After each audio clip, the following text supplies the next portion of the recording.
And the social panic loop. The invisible cage. Have you ever felt like there's a wall between you and the rest of the world? You walk into a room and suddenly you're hyper aware of your hands, your posture, and every word you're about to say. Maybe for you, it's the dread of a ringing phone, the pressure of making eye contact, or that paralyzing fear of being the center of attention. If you've ever felt your throat tighten or your heart race in these moments, I want to tell you something that others might have missed. There is nothing wrong with you. You aren't broken or weak. You are simply living with a nervous system that has forgotten how to feel safe. The amygdala and the alarm. Deep in your brain, a tiny structure called the amygdala acts as your internal security guard. Its only job is to protect you.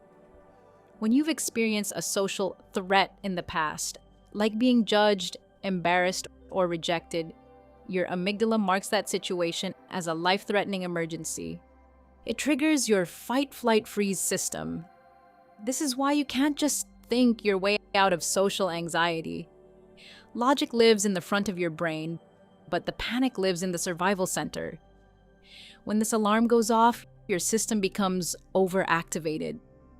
It gets too hot to process what's happening. Undigested versus integrated memory. Here is the key to your freedom. Under normal circumstances, when you are calm, your brain digests your experiences.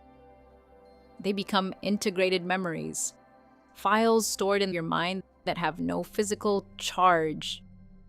They are just stories from the past.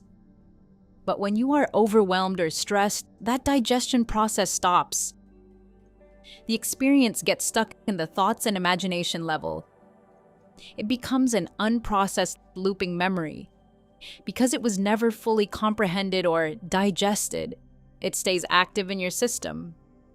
This is why a tiny trigger, like a notification on your phone or a stranger's glance, can activate a massive reaction of tension and heaviness. You are stuck in a loop of energy that has nowhere to go. We often make this worse by rejecting our own feelings. We feel the anxiety and we say, "Stop it, go away," or "I hate this." But your feelings are like friends trying to deliver a message. When you reject them, they don't leave. They just start shouting louder. They create chaos because they aren't included. We also trap ourselves with our language. We say, "I am socially anxious," but you are not your anxiety. You are the consciousness observing it. When you shift from saying "I am" to "I have a feeling of social phobia," you stop being the prisoner and start being the observer.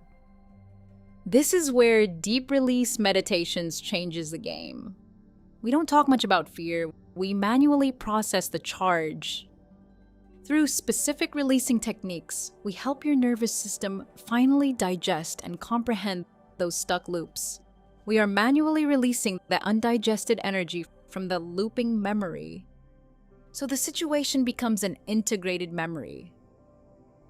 When the charge is gone, the trigger is gone. You don't have to cope with the situation anymore because the situation simply doesn't cause a reaction. That is true freedom. If you are already a participant in Journey 2, Transform Anxiety and Phobias, today is a deep dive into the specific mechanics of social life, from small talk to being judged.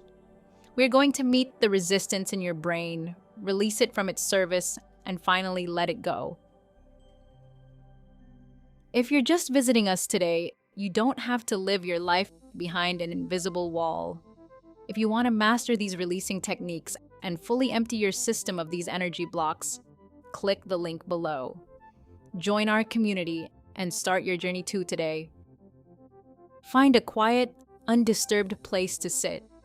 Lean back, drop your shoulders, and close your eyes. Let's begin the process of unlearning the fear and returning to your natural state of peace.